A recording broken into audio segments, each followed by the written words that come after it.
Hi Bobcats! In this video we are going to take a look at effective nuclear charge.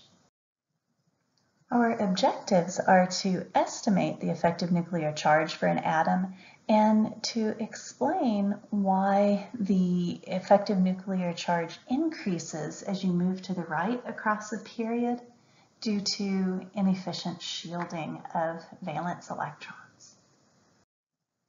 The effective nuclear charge is basically how strong of a pull that last valence electron feels from the nucleus.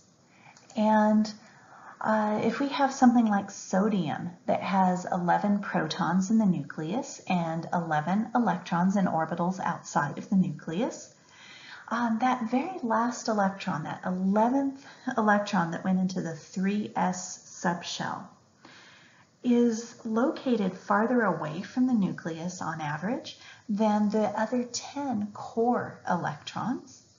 Now, those core electrons kind of run interference for the valence electron. Think of it as if the valence electron is is trying to look at something that a bunch of people have been crowded around. That something would be the nucleus, and the people crowded around it would be all of the core electrons.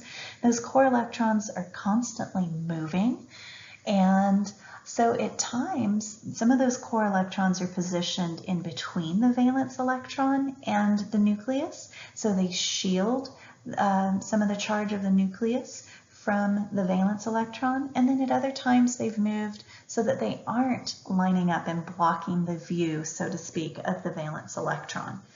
And so some of those core electrons do a pretty good job of blocking the nucleus from the valence electron, unless they're spending time over like on the opposite side. So some estimates and some calculations show for sodium that single valence electron feels an effective nuclear charge of about a positive 2.5.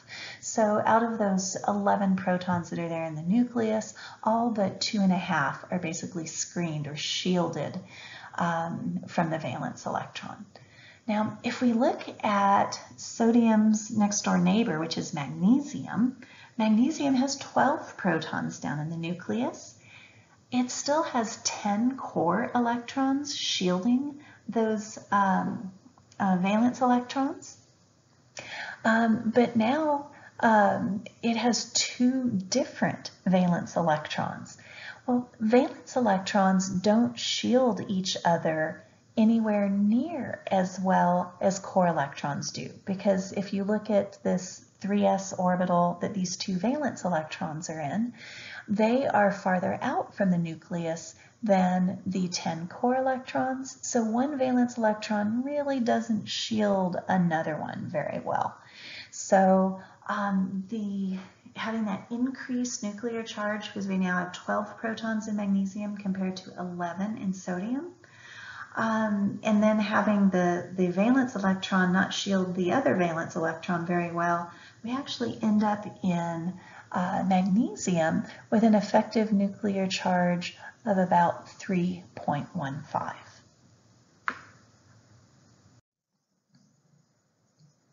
So if we're going to calculate an estimate for Z effective, keep in mind that the core electrons shield a valence electron much better than other valence electrons in the same shell do.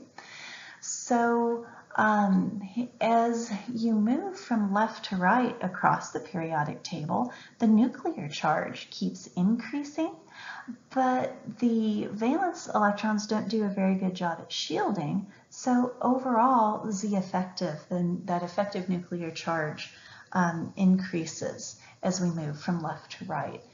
There are various approaches for estimating that effective nuclear charge.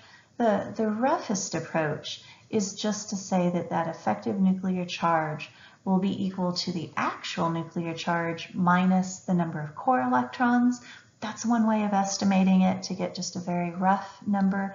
Probably a better way of estimating it is to take the nuclear charge Z and subtract from it the shielding factor that you calculate by this formula right here.